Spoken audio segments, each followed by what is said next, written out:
Good morning everyone. आप सभी का स्वागत है विशेष फिजिक्स की ऑनलाइन क्लास में। हम क्लास 12 राजस्थान माध्यमिक शिक्षा बोर्ड की जो बुक है अपने पास एनसीईआरटी बुक, उसके बारे में अपन ने डिस्कस कर लिया था और वही बुक अपन ने स्टार्ट की थी। तो उसके आगे की लगभग 7 या 8 क्लास अपनी हो चुकी है। आज अपनी 9 नंबर की क्लास रहेगी। तो अपना जो टॉपिक है वो है आपके पास आज का जो अपना टॉपिक है, तो मैंने आपको इलेक्ट्रिक फील्ड बता दिया था, विद्युत क्षेत्र बता दिया था कि विद्युत क्षेत्र किसे कहते हैं। यदि किसी ने पीछे वाली क्लास नहीं देखी है तो एक बार वो पीछे वाली क्लास, जब भी टाइम मिले आपको तो पीछे वाली क्लास को एक बार देखना, फिर अपन आप आगे बढ़ना मेरे साथ में। तो आज अपन स्टार्ट कर रहे हैं। आपका जो टॉपिक है बिंदु आवेश के कारण विद्युत क्षेत्र। तो मैंने बता दिया था कि सबसे पहले विद्युत क्षेत्र किसे कहते हैं और किसी आवेश को यदि मैं इलेक्ट्रिक फील्ड विद्युत क्षेत्र में रखता हूँ तो उस पर लगने वाला बल होता है वो कितना होता है, ये मैं आपको बता चुका हूँ। तो आज का जो टॉपिक रहेगा वो है बिंदु आवेश के कारण क्या विद्युत क्षेत्र, क्या बिंदु आवेश के कारण विद्युत क्षेत्र, यानी point charge due to electric field. यानी कोई भी आपके पास एक पॉइंट चार्ज है यानी एक स्थिर बिंदु आवेश है। मैं सबसे पहले आपके सामने एक डायग्राम बनाता हूं कि ये क्या मान लिया मैंने, कोई स्थिर बिंदु आवेश मान लिया। क्या मान लिया? कोई स्थिर बिंदु आवेश मान लिया प्लस क्यू। क्या है ये? कोई स्थिर बिंदु आवेश है प्लस क्यू। और इससे कोई आर दूरी पर मैं एक बिंदु मान लेता हूं पी। इससे मैं आर दूरी पर क्या मान लेता हूं? एक बिंदु मान लेता हूं पी। तो यहां पे मैंने मान लिया कि एक आर दूरी पर क्या है? बिंदु P है, जहां पर मुझे क्या निकालना है? विद्युत क्षेत्र की तीव्रता निकालनी है। तो देखो क्या माना मैंने, प्लस क्यू कोई भी स्थिर बिंदु आवेश माना और इससे आर दूरी पर क्या माना मैंने? इससे आर दूरी पर मान लिया एक बिंदु P। तो इसकी दूरी कितनी है? यहां से यहाँ P बिंदु की जो दूरी है वो क्या है? आपकी R है। तो मैंने एक बताया था कि आपके पास यदि आपको कोई भी विद्युत क्षेत्र की तीव्रता या विद्युत क्षेत्र निकालना है किसी भी आवेश के कारण, तो यहाँ पे आपको एक कंसीडर करना पड़ेगा क्या? पॉइंट चार्ज, जिसका नाम है परीक्षण आवेश। जिसका नाम क्या है? परीक्षण आवेश। तो यहाँ पे मैं एक कंसीडर मान लेता हूँ कि एक यहाँ पे क्या है? परीक्षण आवेश है Q0। तो परीक्षण आवेश क्या क्या होता है वो भी मैं आपको बता चुका हूँ कि परीक्षण आवेश क्या क्या होता है। यह एक अल्पमान का धनावेशित होता है और ये क्या करता है? ये एक इमेजिन आवेश होता है और ये क्या करता है? किसी पर बल लगाता नहीं है, न इसका कोई विद्युत क्षेत्र होता है। ये केवल क्या करता है? जो इस पर लगाया गया बल है उसको अनुभव करता है। यानी ये प्लस क्यू है, ये अपना कोई परीक्षण आवेश है। तो ये जो यू, ये क्या है? प्लस क्यू आवेश। ये इस पर क्या लगाएगा? बल लगाएगा। तो ये बल वो अनुभव करेगा। क्या करेगा? ये बल वो अनुभव करेगा और उसी के कारण अपनी जो विद्युत क्षेत्र की तीव्रता निकालनी है वो उसी वजह से अपनी फाइंड आउट होगी या उसी वजह से निकलेगी। तो देखो सबसे पहले क्या माना, इस डायग्राम में आपको क्या लिखना है कि प्लस क्यू बिंदु आवेश स्थित है, यानी ओ बिंदु पर। यहाँ पे मैं इसका नाम दे देता हूँ ओ बिंदु। कौन सा बिंदु? ओ बिंदु। कि ओ बिंदु पर कोई प्लस क्यू बिंदु आवेश स्थित है, उससे आर दूरी पर बिंदु पी स्थित है, जहां पर हमें विद्युत क्षेत्र की तीव्रता ज्ञात करनी है। और विद्युत क्षेत्र की तीव्रता ज्ञात करने के लिए यहाँ पे मैंने क्या माना? एक परीक्षण आवेश Q0 की कल्पना की है। अब यहाँ पे क्या समझोगे आप कि इसमें क्या होगा कि ये प्लस क्यू आवेश है, ये प्लस क्यू आवेश इस पर लगाएगा बल। क्या लगाएगा? बल। आप जानते हो कि ये परीक्षण आवेश था, तो परीक्षण आवेश की डेफिनेशन में पहले वाली क्लास में लिखा चुका हूं कि ये कभी भी ये परीक्षण आवेश है ये कभी दूसरे आवेश पर बल नहीं लगाता, केवल इसके ऊपर जो बल लगाया जाता है वो क्या करता है? ये अनुभव करता है। क्या करता है? अनुभव करता है। तो इस पर ये प्लस क्यू आवेश है, ये इस पर बल लगाएगा, यानी इसके और इसके बीच में बल लगेगा। ये है जो किस पर बल लगाएगा? इस पर बल लगाएगा। तो इस पर बल लगाएगा तो कितना बल लगाएगा वो आप कूलॉम नियम से निकाल सकते हो, K Q1 Q2 bye R square से। तो आप इसके एक दो चार लाइन लिख लीजिए, फिर मैं आगे लिखवाता हूं। इसके आप दो लाइन लिख दीजिए इस डायग्राम के बारे में कि माना कि O बिंदु पर प्लस क्यू, माना कि O बिंदु पर प्लस क्यू स्थिर बिंदु आवेश स्थित है। माना कि O बिंदु पर प्लस क्यू स्थिर बिंदु आवेश स्थित है। माना कि प्लस क्यू या माना कि O बिंदु पर प्लस क्यू स्थिर आवेश स्थित है या स्थिर बिंदु आवेश स्थित है। देखो लैंग्वेज आप बनाकर लिख सकते हो, जो मैं लिखवाऊँ वो जरूरी नहीं कि वही लिखो। आप जैसे भी इस डायग्राम में आप लैंग्वेज बना सकते हो, क्या क्या माना है अपन ने वो सब आप लिख सकते हो। ठीक है, तो मैंने क्या लिखाया कि माना कि O बिंदु पर प्लस क्यू स्थिर बिंदु आवेश स्थित है, उससे आर दूरी पर बिंदु P स्थित है, उससे आर दूरी पर बिंदु P स्थित है, उससे आर दूरी पर बिंदु P स्थित है, जहां पर हमें विद्युत क्षेत्र की गणना करनी है। जहां पर हमें विद्युत क्षेत्र की गणना करनी है, जहां पर हमें विद्युत क्षेत्र की गणना करनी है। माना कि बिंदु P पर एक परीक्षण आवेश Q0 स्थित है। माना कि बिंदु P पर एक परीक्षण आवेश Q0 स्थित है। माना कि P बिंदु पर एक परीक्षण आवेश Q0 स्थित है। अब देखो इस डेरिवेशन को समझना थोड़ा पहले। तो सबसे पहले मैं इस डेरिवेशन को सॉल्व करता हूँ या कैसे इसका इलेक्ट्रिक फील्ड निकालते हैं उसकी बात करता हूँ। तो सबसे पहले आप क्या लिखोगे कि यहाँ पे जो प्लस क्यू आवेश है, तो प्लस क्यू आवेश के कारण बिंदु P पर या प्लस Q आवेश के कारण परीक्षण आवेश क्या है आपका Q नॉट, क्या है Q नॉट। परीक्षण आवेश क्यों इमेजिंग करते हैं, केवल इसको कैलकुलेशन करने के लिए इमेजिंग करते हैं। तो प्लस Q आवेश के कारण परीक्षण आवेश Q नॉट पर लगाया गया बल, अब ये बल कितना होगा उसकी बात करते हैं। तो देखो बल कितना होगा, यहाँ पे कूलाम नियम से आप निकाल सकते हो। तो ये बल होगा कितना, F vector is equal to K की वैल्यू में लिख सकता हूँ 1/4πε0। फिर क्या आएगा, Q1 Q2 आता है, तो यहाँ पर कौन सा आवेश है, प्लस कैपिटल Q और परीक्षण आवेश है, तो ये क्या हो जाएगा Q और ये क्या हो जाएगा Q नॉट। दोनों के बीच की दूरी कितनी है, स्मॉल r, तो ये हो जाएगा आपका स्मॉल r स्क्वायर। यदि डायरेक्शन बताऊँ तो यहाँ पे क्या हो जाएगी आपकी r कैप। अब आप ये क्या लिख दिया मैंने, कूलाम के नियम से इस पर लगने वाला जो बल था वो ये था, यानी ये जो प्लस Q आवेश है ये इस Q नॉट पर इतना बल लगाएगा। क्लियर, कौन से बल से लिखा, कूलाम के नियम से। अब मैं क्या कहता हूँ, विद्युत क्षेत्र की परिभाषा से। अब क्या होगा यहाँ पे, विद्युत क्षेत्र की परिभाषा से क्या होगा। अब विद्युत क्षेत्र की परिभाषा क्या कहती है, विद्युत क्षेत्र आप जानते हो F is equal to QE होता है। क्या होता है, F इज इक्वल टू क्या होता है आपके पास QE होता है। ये आपने पढ़ा है, बताओ पढ़ा है या नहीं पढ़ा है। यदि मैं परीक्षण आवेश की बात करूं तो जो F इज इक्वल टू होता है वो क्या होता है, QE होता है। यदि मुझे E वेक्टर निकालना है, विद्युत क्षेत्र की तीव्रता निकालनी है अपन को, तो ये क्या हो जाएगा, F अपॉन में Q नॉट हो जाएगा, यही होगा। F का मान यहाँ पे क्या है, मैं समीकरण 1 से F का मान रख सकता हूँ क्या, देखो तो मैं यहाँ पे समीकरण 1 से F का मान इसको मैं दे देता हूँ 2, समीकरण 1 से F का मान समीकरण 2 में रखने पर, F का मान समीकरण 2 में रखने पर, ठीक है। तो ये क्या आ जाएगा आपका, देखो ये क्या हो जाएगा आपका electric field E is equal to F क्या है आपके पास 1/4πε0, तो 1/4πε0, फिर क्या आएगा Q नॉट अपॉन में क्या आएगा आपका R स्क्वायर, और यहाँ पे क्या आ जाएगा, ये जो Q नॉट था इस Q नॉट को मैं ऐसे लिख सकता हूँ, ठीक है। और यहाँ पे यदि इसकी मैं डायरेक्शन की बात करूँ तो ये क्या हो जाएगी आपकी R कैप। अब मुझे बताओ क्या ये Q नॉट से Q नॉट कट जाएगा, क्या ये Q नॉट से Q नॉट कट जाएगा, तो आपका इलेक्ट्रिक फील्ड क्या आएगा आपके पास 1/4πε0, क्या आ जाएगा फिर Q/R स्क्वायर, और यहाँ पे इसकी डायरेक्शन क्या आ जाएगी R कैप। ये आपका क्या हो जाएगा, इलेक्ट्रिक फील्ड हो जाएगा, ये आपका क्या हो जाएगा, इलेक्ट्रिक फील्ड हो जाएगा। यदि मैं इसकी डायरेक्शन की बात करूँ कि विद्युत क्षेत्र की दिशा होगी वो किस दिशा में होगी, तो मैंने आपको एक इससे जो पहले वाली क्लास हुई इसमें बताया था कि जो प्लस F है ये रिलेशन है F is equal to QE, ये दोनों क्या होते हैं, वेक्टर होते हैं। F भी क्या होता है, वेक्टर होता है, E भी क्या होता है आपका वेक्टर होता है। तो मैंने बताया था कि जो E की दिशा है वो किस पर डिपेंड करती है, F पर, यानी जो F की दिशा है वही क्या होगी आपकी E की दिशा होगी। तो यहाँ पे देखो प्लस Q यदि Q नॉट पर बल लगा रहा है, क्या कर रहा है, प्लस Q है, यदि Q नॉट पर बल लगा रहा है, यानी इसकी दिशा होगी वो किस साइड में होगी, इस बल की भी दिशा इसी साइड में होगी, और जिस साइड में बल की दिशा होगी उसी साइड में क्या होगी आपकी E की दिशा होगी। यानी यदि मैं इलेक्ट्रिक फील्ड की यहाँ पे डायरेक्शन बताऊँ तो क्या होगी आपकी इलेक्ट्रिक फील्ड की डायरेक्शन क्या होगी, यही होगी। क्लियर, तो यहाँ पे मैं लिख सकता हूँ जहां पर E की दिशा क्या होगी, OP के अनुदिश होगी, यानी OP की दिशा में होगी। जहां पर E की दिशा OP के अनुदिश होगी, क्या होगी, OP के अनुदिश होगी। क्लियर, अब ये तो यहां तक क्लिक कर दिया। अब मैं क्या करूं, ये तो अपन ने की किसकी, प्लस Q आवेश की। तो यदि प्लस Q आवेश के कारण या बिंदु आवेश के कारण आपको इलेक्ट्रिक फील्ड निकलना है, तब तो आपका ये इलेक्ट्रिक फील्ड आ जाएगा E इज इक्वल टू 1/4πε0, या फिर आप इसको K भी लिख सकते हो, Q अपॉन में R स्क्वायर R कैप, और जहां पर E की दिशा है वो क्या है, OP के अनुदिश है। अब यदि मैं बात करता हूं किसकी, कि यहाँ पर यदि मैं प्लस Q आवेश ना लेकर यदि मैं माइनस Q आवेश ले लेता तो क्या इफेक्ट आता। देखो यहाँ पे यदि मैं प्लस Q आवेश ना लेकर क्या लेता, माइनस Q, एक बार आप इसको समझना फिर आप लास्ट में लिखना, ठीक है। यदि मैं क्या करता, आप दूसरी बार में क्या लेता, माइनस Q आवेश ले लेता। यहाँ पे मैं लिख लेता हूँ क्या, माइनस Q आवेश के कारण, यदि ये क्या है आपका प्लस Q, यदि मैं यहाँ पे माइनस Q आवेश के कारण Q नॉट पर लगने वाला बल, अब यदि क्या करूं मैं, माइनस Q आवेश के कारण बिंदु P पर विद्युत क्षेत्र की तीव्रता निकालूं, क्या निकालूं, विद्युत क्षेत्र की तीव्रता निकालूं।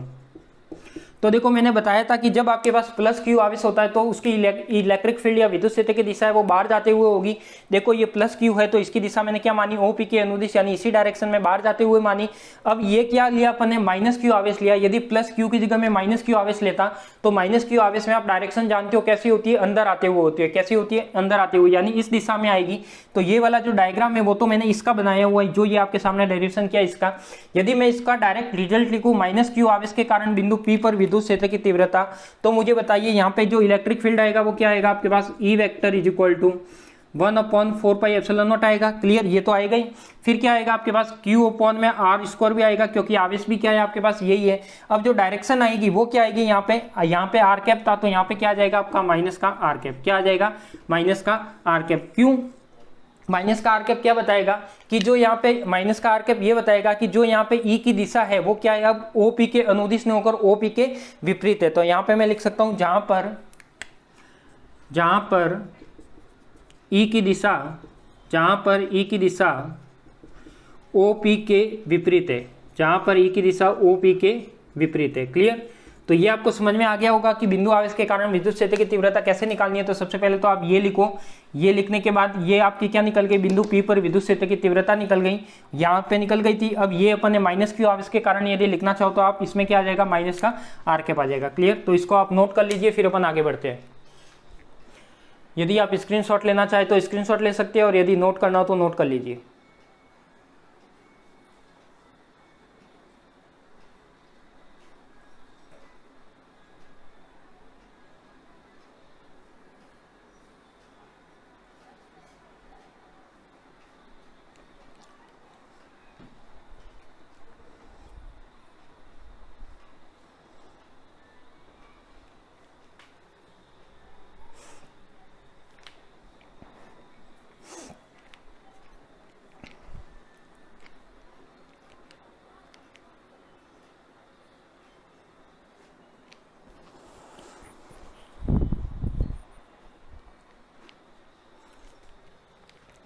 यदि आपको समझ में अच्छे से आ रहा है तो ज़्यादा से ज़्यादा स्टूडेंट के पास ये वीडियो की लिंक है, जो अपने क्लास की लिंक है वो पहुंचनी चाहिए, और ज़्यादा से ज़्यादा स्टूडेंट को इसका फ़ायदा मिलना चाहिए कि अपनी जो राजस्थान बोर्ड के अकॉर्डिंग जो क्लास है वो अपनी यूट्यूब चैनल पर चल रही है। ठीक है, तो ज़्यादा से ज़्यादा आप उसको, जो वीडियो की लिंक है उसको ज़्यादा से ज़्यादा शेयर कीजिए, ज़्यादा से ज़्यादा आपके क्लासमेटों तक पहुँचाइए, आपके जो फ्रेंड सर्कल है उन तक पहुँचाइए, क्योंकि ये जो वीडियो अपलोड हो रहे हैं यूट्यूब पर तो वो हमेशा आपके लिए ही है, आपके फ़ायदे के लिए है।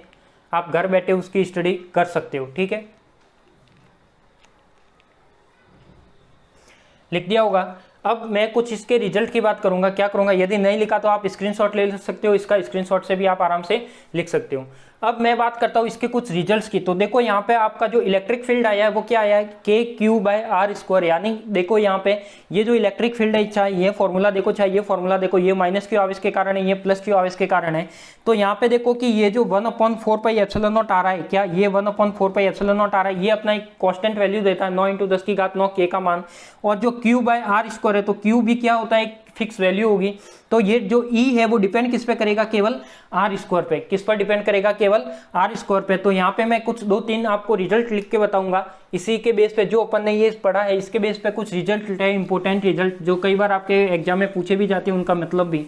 तो देखो वो मैं आपको लिख के बताऊंगा। तो देखो इसके 2-3 रिजल्ट की बात करेंगे अपन। तो वो रिजल्ट कौन कौन से उसकी बात करते हैं। फर्स्ट रिजल्ट है आपके पास कि ये तो मैंने क्या बात की, एक बिंदु आवेश को यदि निर्वात में या वायु में रखती है तो आपके पास इलेक्ट्रिक फील्ड ये आता है। अब यदि मैं एक रिजल्ट और लिखता हूँ, फर्स्ट रिजल्ट लिखता हूँ कि यदि किसी स्थिर बिंदु आवेश को किसी स्थिर बिंदु आवेश को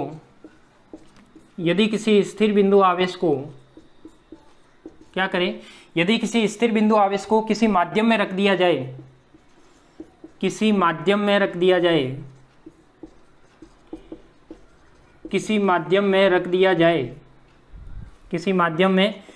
दिया जाए तो बिंदु P पर विद्युत क्षेत्र की तीव्रता क्या होगी। तो बिंदु P पर विद्युत क्षेत्र की तीव्रता क्या होगी। ठीक है, तो देखो इसमें डिफरेंस क्या आएगा, कुछ भी डिफरेंस नहीं आएगा। डिफरेंस ये आएगा कि जो विद्युत क्षेत्र की तीव्रता होगी वो निम्न होगी। अब निम्न में क्या होगी, तीव्रता क्या होगी, निम्न होगी। अब निम्न में क्या डिफरेंस आएगा पहले वाले जो पहले किया उसमें और इसमें? डिफरेंस कुछ भी नहीं आएगा। जो k की वैल्यू अपन ने 1/4πε0 ले रहे थे वो क्या थी, निर्वात या वायु की विद्युतशीलता थी। अब अपन को क्या लेना है, यहाँ पे कोई माध्यम ले रहे हैं तो माध्यम के लिए ये क्या आ जाएगा आपका पास, जो इलेक्ट्रिक फील्ड आएगा वो क्या आएगा आपके पास, जो इलेक्ट्रिक फील्ड आएगा ये आएगा आपके पास 1/4πε0 की जगह क्या आ जाएगा, एप्सिलॉन क्यू बाय क्या आ जाएगा आपके पास आर स्क्वायर, और ये डायरेक्शन क्या आ जाएगी आपकी आर कैप। ठीक है, यदि प्लस क्यू आवेश है तब उसकी डायरेक्शन क्या होगी, वही ओपी के अनुदिश, और यदि माइनस क्यू आवेश है इलेक्ट्रिक फील्ड में तो केवल एप्सिलॉन नॉट की जगह एप्सिलॉन हो जाएगा और उसकी दिशा क्या हो जाएगी, ओपी के विपरीत हो जाएगी। क्लियर। तो मैंने ये एक जनरल फॉर्मूला लिखा है प्लस क्यू आवेश के कारण। यदि माइनस क्यू आवेश के कारण लिखना है तो इस आर कैप के साथ क्या आ जाएगा, आगे माइनस आ जाएगा। क्लियर। दूसरा रिजल्ट मैं लिखता हूं, दूसरा रिजल्ट क्या लिखता हूं कि यदि जो E है वो किस पर डिपेंड कर रहा है, आपको पता है कि जो E है ये एक कांस्टेंट वैल्यू रहती है, Q कांस्टेंट रहता है, केवल डिपेंड किस पे करेगा, आर स्क्वायर पे। यानी मैं लिख सकता हूं कि जो यदि किसी बिंदु आवेश के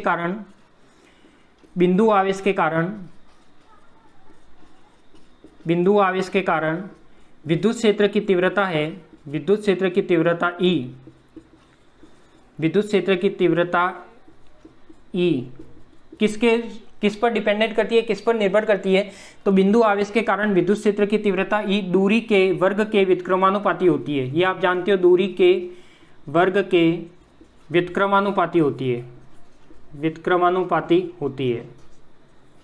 ठीक है, तो ये आप लिख सकते हो कि दूरी के वर्ग के क्या होती है आपके पास, व्युत्क्रमानुपाती होती है। तो ये क्या हो जाएगा आपके पास, E समानुपाती क्या हो जाएगा, 1/r²। ठीक है, या समानुपाती न रखो तो भी कोई बात नहीं, ये क्या हो जाएगा आपका व्युत्क्रमानुपाती, 1/r²। ठीक है, यदि मैं समानुपाती बोलूंगा तो क्या बोलूंगा, E समानुपाती है 1/r² के, और यदि मैं ऐसा बोलूंगा कि व्युत्क्रमानुपाती है तो किसके, ओनली r² के। ठीक है, अब यदि मैं इसके बीच में ग्राफ बनाना चाहूँ, E और दूरी के मध्य ग्राफ बनाना चाहूँ, तो यहाँ मैं थर्ड पॉइंट लिख लेता हूँ, तीव्रता व दूरी के मध्य ग्राफ, तीव्रता व दूरी के मध्य ग्राफ,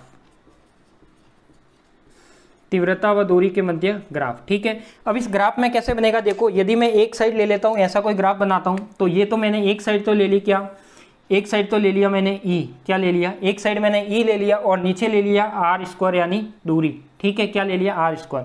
अब ये कैसा है, एक दूसरे के व्युत्क्रमानुपाती है, यानी r का मान बढ़ेगा तो E का मान घटेगा और E का मान घटेगा तो r का मान बढ़ेगा। इसका निष्कर्ष ये निकलता है, जब ये व्युत्क्रमानुपाती होता है उसका मतलब क्या होता है कि जब r का मान बढ़ाया जाता है तो E का मान घटेगा, जब E का मान बढ़ाया जाता है तो r का मान घटेगा। क्लियर।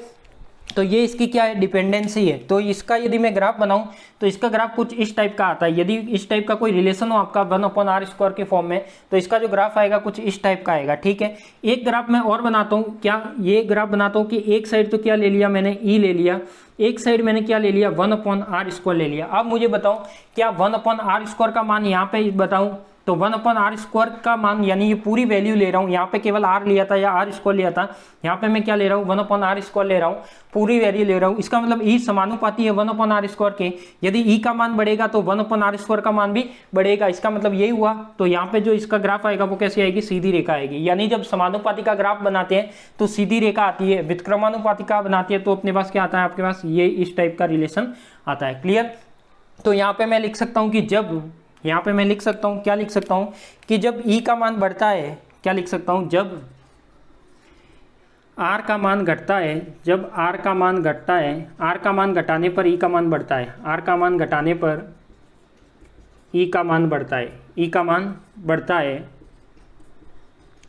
तथा E का मान बढ़ा, तथा R का मान बढ़ाने पर, तथा R का मान बढ़ाने पर E का मान घटता है, E का मान घटता है। ठीक है, ये आपके क्या हो गए, इसके कुछ रिजल्ट्स हो गए। यानी बिंदु आवेश के कारण जो आप विद्युत क्षेत्र की तीव्रता निकालते हो तो उसके लास्ट में आपको रिजल्ट के तौर पर यह भी ध्यान रखना है कि यदि किसी उसको माध्यम में रख दिया जाए तो क्या फर्क पड़ेगा, यदि उसका तीव्रता और दूरी के मध्य ग्राफ बनाया जाए तो कैसा ग्राफ आएगा। जो रिजल्ट आते हैं वो ध्यान रखना है, क्योंकि जो कॉम्पिटिशन एग्जाम आगे जाके दोगे 12वीं के बाद, उसमें कुछ इसी टाइप के रिलेशन पूछे जाते हैं। अब जैसे कोई भी क्वेश्चन दे दिया कि बिंदु आवेश के कारण विद्युत क्षेत्र की तीव्रता में से सही कथन है, फिर वो क्या देगा, फिर वो ऐसे देगा कि यदि R का मान है आर का मान बढ़ाने पर ई का मान बढ़ता है, आर का मान बढ़ाने पर ई का मान घटता है, आर का मान बढ़ाने पर ई में कोई परिवर्तन नहीं होता, उसमें से कौन सा कथन सही है तो वो आपको छांटना होगा। तो आप फॉर्मूला यदि आपको पता है ई क्या होता है, व्युत्क्रमानुपाती होता है आर स्क्वायर के, मतलब क्लियर है कि आर का मान बढ़ाने पर ई का मान घटेगा और आर का मान बढ़ाने पर ई का मान घटेगा और आर का मान बढ़ाने पर ई का मान घटेगा और आर का मान क्या करें अपन कम करें तो ई का मान बढ़ेगा। ठीक है, तो व्युत्क्रमानुपाती का मतलब ये होता है। तो ये जो तीनों पॉइंट है और ये वाला है, दो ग्राफ बना दीजिए और इसको जल्दी से नोट कर लीजिए।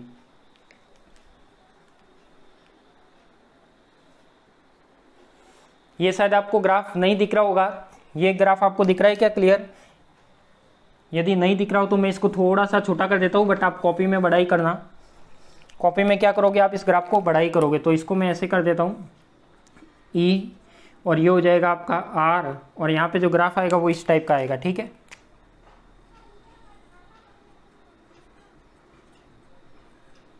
तो इस टाइप का ये ग्राफ आएगा, नोट कर लीजिए इसे।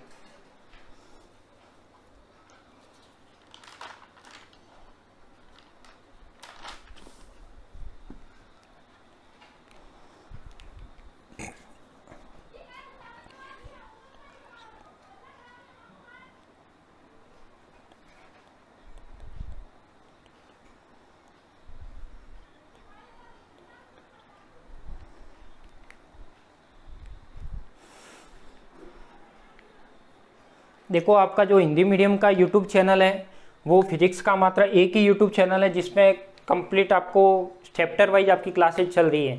ठीक है, तो ऐसा मेरे अकॉर्डिंग एक ही चैनल है जिसमें आपकी चैप्टर वाइज क्लासेज यूट्यूब के चैनल पर चल रही है, तो आप उसका फ़ायदा उठाए, ज़्यादा से ज़्यादा लोगों तक शेयर कीजिए, ज़्यादा लोगों तक पहुँचाइए इसको। इसके बाद अपन बात करते हैं आपका जो ये टॉपिक हो गया, ये टॉपिक का नाम क्या था कि बिंदु आवेश के कारण विद्युत क्षेत्र को कैसे निकाला जाता है। यदि आपको शॉर्ट क्वेश्चन में पूछ लिया जाए, बड़े क्वेश्चन में पूछ लिया जाए तो आप कर सकते हो, ज़्यादा से ज़्यादा ये 2-2.5 नंबर से ज़्यादा नहीं पूछेगा। तो क्या पूछ सकता है इसमें कि बिंदु आवेश के कारण विद्युत क्षेत्र की तीव्रता का व्यंजक प्राप्त करो, या फिर ऐसा पूछ सकता है कि यदि किसी बिंदु आवेश को माध्यम में रख दिया जाए तो उसका विद्युत क्षेत्र की तीव्रता कैसी होगी, या फिर वो ऐसा पूछ सकता है कि बिंदु आवेश के कारण विद्युत क्षेत्र की तीव्रता है वो किस किस पर निर्भर करती है। तो यहाँ से आपको पता लग सकता है वो केवल किस पर डिपेंड करती है, आर पर डिपेंड करती है। यदि दिशा के बारे में पूछे तो आप दिशा बता सकते हो कि यदि प्लस क्यू आवेश था जब तो दिशा कैसी थी, ओपी के अनुदिश थी, यदि माइनस क्यू आवेश था तो दिशा ओपी के विपरीत हो जाएगी। क्लियर, तो इस ऐसे आप बता सकते हो। क्लियर, नेक्स्ट अपन बात करते हैं, जो आपका नेक्स्ट टॉपिक है वो है आवेशों के निकाय के कारण विद्युत क्षेत्र। यानी ये तो मैंने क्या किया कि एक स्थिर बिंदु आवेश माना है, उसके कारण विद्युत क्षेत्र मान लिया, उसके कारण अपन ने ई निकाल लिया। अब यदि मैं बात करता हूं कि किसी कोई निकाय है यानी कोई सिस्टम है और उसमें बहुत सारे क्या है बिंदु आवेश उपस्थित है, क्या है उसमें बहुत सारे बिंदु आवेश उपस्थित है, तो उसका जो इलेक्ट्रिक फील्ड आएगा वो किस रूप में आएगा उसको अपन देखते हैं।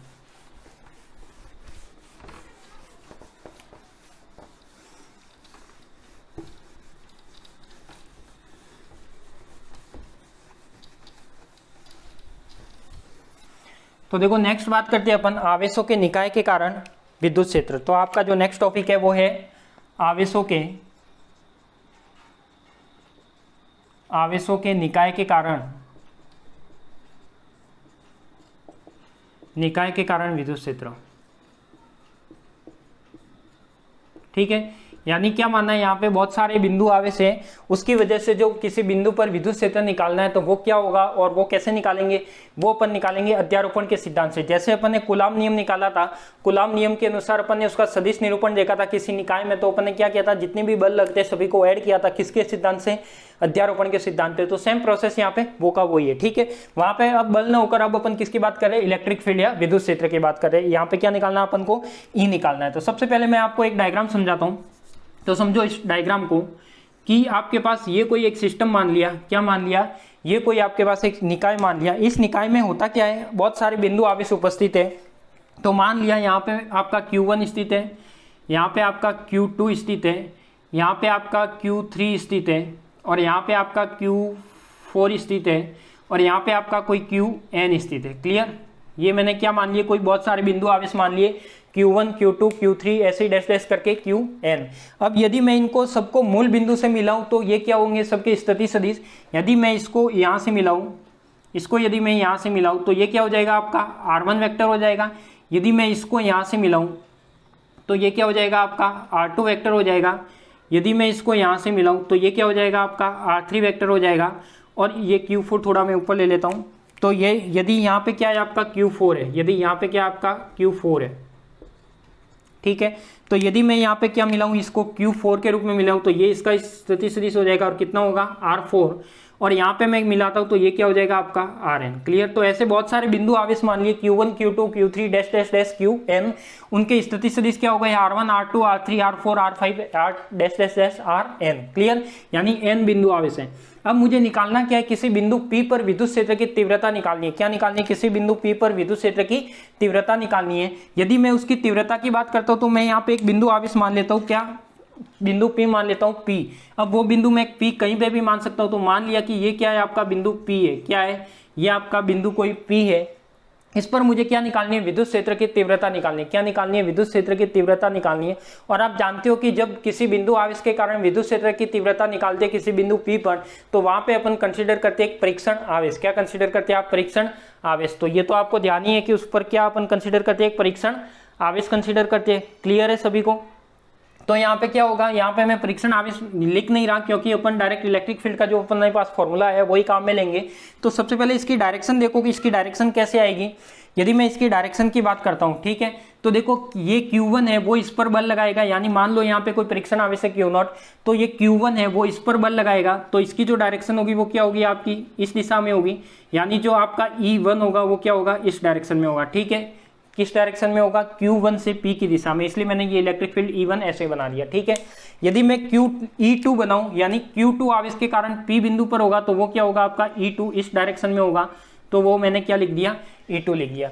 यदि मैं आपका E3 बनाऊं, यदि मैं आपका E3 बनाऊं तो E3 कैसे बनेगा, देखो यदि मैं आपका Q3 है वो यहाँ पे E3 आ जाएगा आपका, ये वाला क्या आ जाएगा आपका E3, ये वाला आ जाएगा।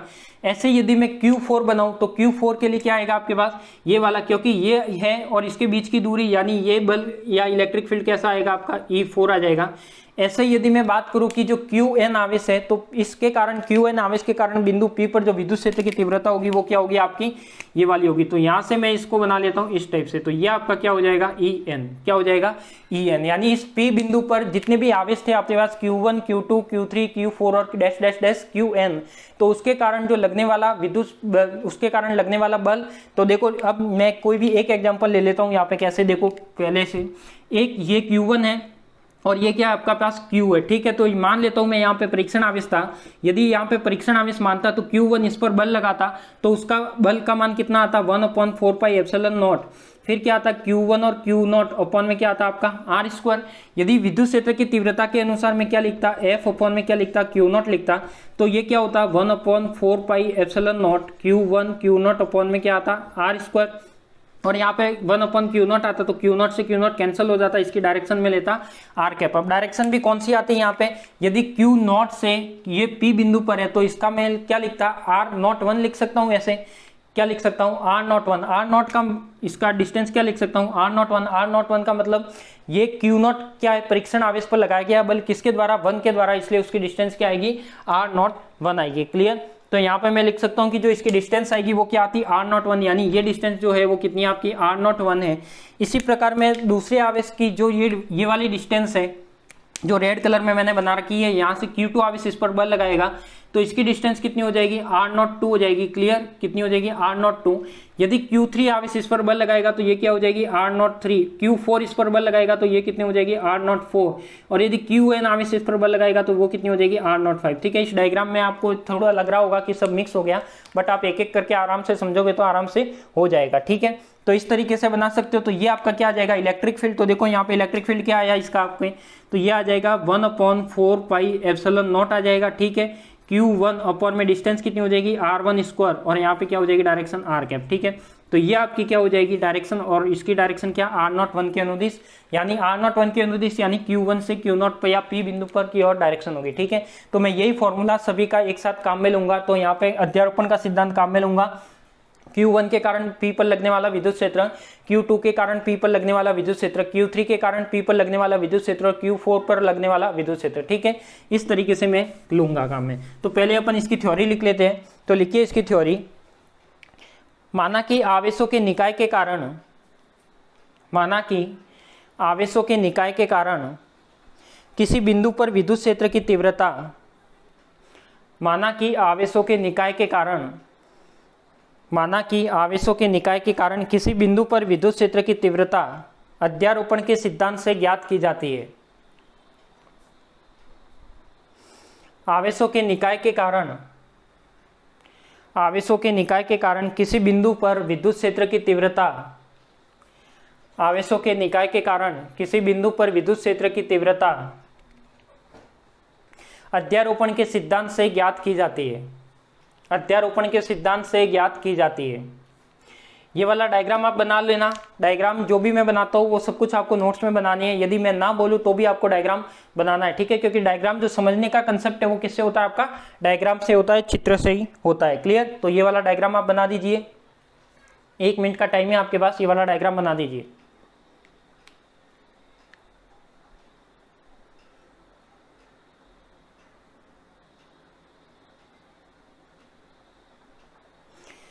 इसके बाद लिखिए डायग्राम। वैसे आपको बुक में चाहो तो बुक में भी मिल जाएगा। ऐसे आप जरूरी नहीं कि बहुत सारे आवेश लेने, 2-3 आवेश लेके डायरेक्ट Q1 आवेश भी ले सकते हो, ठीक है? मैंने क्या लिए, Q4 आवेश लिए, उसके बाद Qn आवेश लिया, तो आप कम भी ले सकते हो, केवल समझने के लिए बताया मैंने। फिर इसमें लिखना, माना किसी निकाय में Q1 Q2 dash dash dash Q1 आवेश स्थित है। माना किसी निकाय में Q1 Q के नीचे 1, Q1 Q2 dash dash dash Qn आवेश स्थित है। माना किसी निकाय में Q1 Q2 dash dash dash Qn आवेश स्थित है और बिंदु P पर विद्युत क्षेत्र की तीव्रता क्रमशः, यहां पे मैं लिख लूं क्या, माना कि किसी निकाय में Q1, Q2 dash dash dash Qn आवेश स्थित है,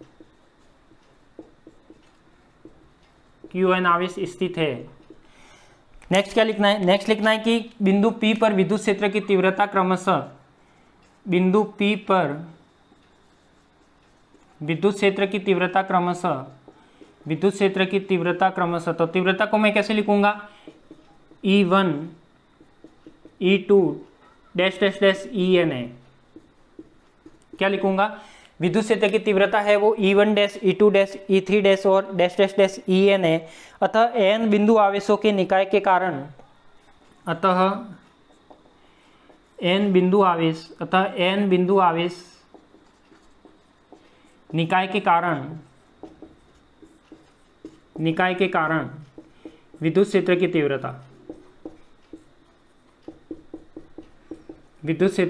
तीव्रता, तो देखो ये विद्युत क्षेत्र की तीव्रता कितनी होगी उसकी बात करते हैं। तो n बिंदु आवेश है तो इसकी जो विद्युत क्षेत्र की तीव्रता होगी वो क्या होगी? देखो E vector is equal to, मैं सबको ऐड कर लूंगा तो क्या आएगा आपका E1 प्लस E2, क्या आ जाएगा E2 plus dash dash dash करके क्या आ जाएगा आपका En। क्लियर? तो यहाँ पे E1 E2 dash dash dash करके देखो n इलेक्ट्रिक फील्ड है n आवेश के लिए, तो En इलेक्ट्रिक फील्ड।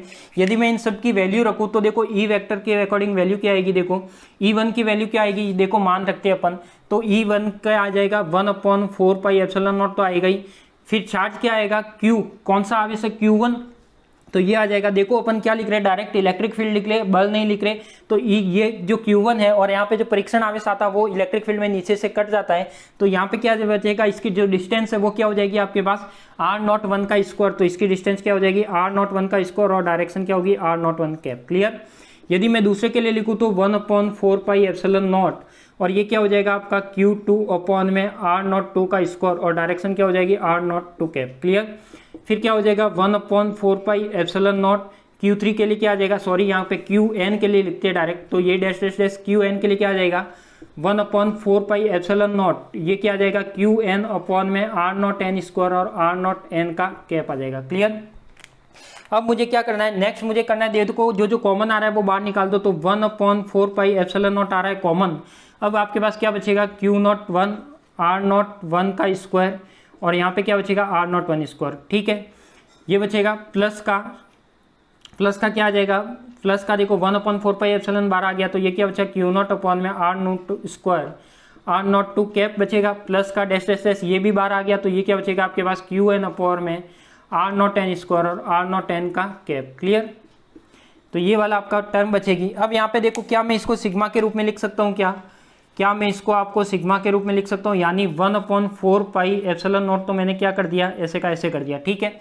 अब मैं क्या करता हूँ, यहाँ पे ऐसे लिख देता हूँ क्यू आई अपॉन में सिग्मा लगा लेता हूँ पहले, sigma I is equal to 1 से लेकर n, और क्यू आई अपॉन में आर नॉट आई और इसका स्क्वायर, और यहाँ पे मैं कर देता हूँ आर नॉट आई का कैप। क्लियर? क्या मैं इसको ऐसे लिख सकता हूँ? क्या बताइए, क्या मैं इसको ऐसे लिख सकता हूँ? देखो सिग्मा का मतलब क्या होता है, सभी को ऐड करना है। यदि मैं 1 रखूंगा तो ये वाली टर्म आएगी, आई की जगह यदि 2 रखूंगा तो ये वाली टर्म आएगी, ऐसे ही आगे जाके मैं n रखूंगा तो ये वाली टर्म आएगी, यानी मैं इन सबको सिग्मा के रूप में ऐसे लिख सकता हूँ। अब मुझे देखो यहाँ पे आपको एक रिलेशन और जानते हो क्या, एक ये जानते हो कि 1/4 पाई एप्सिलॉन नॉट रख दिया, ये सिग्मा रख दिया i इज इक्वल टू 1 से n, और ये रख दिया आपने क्यू आई आर नॉट आई का स्क्वायर, ठीक है। यदि मैं इसको वेक्टर फॉर्म में लिखना चाहूँ आर नॉट आई को, तो आप जानते हो जो आर नॉट आई है क्या होता है, आर नॉट आई कैप है, उसको मैं किस तरीके से लिखता हूँ, आर नॉट आई अपॉन में आर नॉट आई का परिमाण, ठीक है। इस तरीके से अपन लिख सकते हैं। तो ये क्या आ जाएगा आपके पास, क्यू आई अपॉन में आर नॉट आई स्क्वायर, और यहाँ पे क्या आ जाएगा, आर नॉट आई है, तो आर नॉट आई क्या हो जाएगा आपके पास, ये वाली टर्म आ जाएगी। तो मैं इसको लिख सकता हूँ आर नॉट आई अपॉन में आर नॉट आई, ठीक है। अब ये क्या आ जाएगा, इसकी जगह ये आ गया। अब इसको मैं कंप्लीट रूप से इसका आंसर लिखूंगा तो ये क्या आएगा, देखो E vector is equal to 1/4 pi epsilon nought, 1/4 pi epsilon nought, फिर क्या आ जाएगा आपके पास sigma I is equal to 1 से लेकर n, फिर क्या आ जाएगा आपके पास क्यू आई अपॉन में क्या आ जाएगा आपके पास आर नॉट आई का क्या हो जाएगा, देखो ये स्क्वायर है और ये एक साथ में हो जाएगा, तो 2 और 1 कितना हो जाएगा क्यूब, और यहाँ पे क्या आ जाएगा अपना आर नॉट आई का वेक्टर, ठीक है।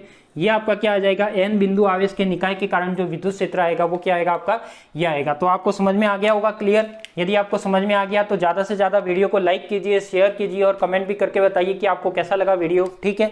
तो ये क्या आ गया आपका, इलेक्ट्रिक फील्ड आ गया। तो मैं लिख सकता हूँ कि यह n आवेशों के निकाय में n बिंदु आवेश के कारण विद्युत क्षेत्र है, अतः यह समीकरण n बिंदु आवेश के कारण निकाय में विद्युत क्षेत्र है, ठीक है। ये क्या है आपका विद्युत क्षेत्र है, क्लियर? तो आपको समझ में आ गया होगा, अच्छे से कुछ नहीं किया मैंने, केवल इलेक्ट्रिक फील्ड जो अपन ने निकाला था बिंदु आवेश के कारण, पहले एक बिंदु आवेश के कारण निकाला था इसके पहले, अब अपन ने किसी निकाय में बहुत सारे आवेश मान लिए और उसके बेस पे किया है, ठीक है। तो ये आपको मान लो निर्देश तंत्र क्या होता है, x मान लिया और यहाँ पे क्या मान लिया y, ठीक है। तो इस तरीके से डायग्राम बना दो और जो मैंने बोर्ड पे लिखा है इसको कंप्लीट रूप से आप लिख दो।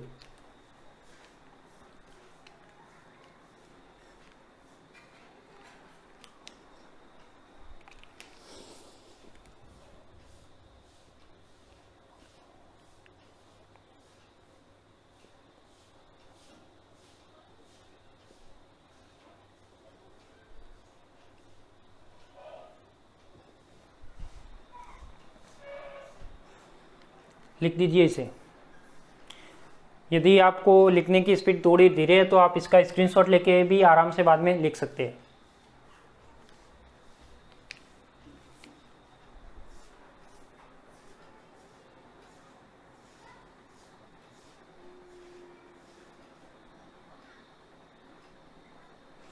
जो जो मैं बोलता हूँ, जो जो समझा हूँ उसको पहले ध्यान से समझा करो, आराम से सुनो, उसके बाद आप क्या करो, कॉपी में लिखने की ट्राई करो, ठीक है। तो नोट्स आपको खुद बनाओगे तो वो ज़्यादा बेटर रहेगा, जैसे वैसे तो मैं बनवा ही रहा हूँ आपको, बट आपको टाइम टाइम पे इसकी प्रैक्टिस करते रहना, ठीक है। क्योंकि आपको 12वीं में एक अच्छे स्कोर पर जाना है और अच्छे स्कोर पर जाने के लिए सबसे ज़रूरी है वो है आपका हार्ड वर्क, कि आप कितना हार्ड वर्क कर पाते हो। यदि आप ज़्यादा से ज़्यादा हार्ड वर्क करते हो, हार्ड वर्क का मतलब क्या होता है कि ज़्यादा से ज़्यादा चीज़ को लिखना, ज़्यादा से ज़्यादा चीज़ की प्रैक्टिस करना। तो फिजिक्स एक ऐसा सब्जेक्ट है जो बिना प्रैक्टिस के कुछ नहीं हो सकता इसमें, वो चाहे बायोलॉजी के स्टूडेंट हो चाहे मैथमेटिक्स के स्टूडेंट हो, तो सबके लिए प्रैक्टिस जरूरी है।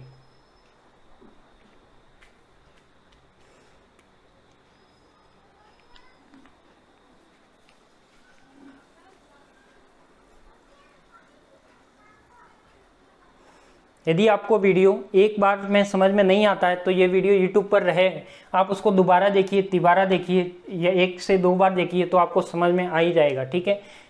वैसे तो एक बार में ही समझ में आ जाएगा, तो भी बाय चांस एक बार में समझ में नहीं आता है तो आप उस वीडियो को दोबारा देखिए, मैं क्या बोल रहा हूँ, कैसे उसकी डायरेक्शन दे रहा हूँ, कैसे उसका डायग्राम को एक्सप्लेन कर रहा हूँ, वो तरीका एक बार आप समझिए। ठीक है, तो आज के लिए तो इतना ही। इस क्लास में अपन यहीं तक पढ़ेंगे और इसी के आगे अपन कल नेक्स्ट क्लास में पढ़ेंगे विद्युत क्षेत्र रेखा या इलेक्ट्रिक फील्ड्स लाइन। ठीक है, तो ज़्यादा से ज़्यादा वीडियो को लाइक कीजिए, शेयर कीजिए, कमेंट कीजिए। यदि किसी स्टूडेंट ने यूट्यूब पर जो चैनल है अपना VCS फिजिक्स क्लासेज के नाम से, उसको सब्सक्राइब नहीं किया है तो सब्सक्राइब कर लीजिए, क्योंकि जैसे वीडियो अपलोड होगा तुरंत आपके पास नोटिफिकेशन मिल जाएगा, आप उसको आराम से पढ़ के नोट्स बना सकते हो। ठीक है, तो मिलते हैं अपन नेक्स्ट क्लास में। आप सभी को धन्यवाद।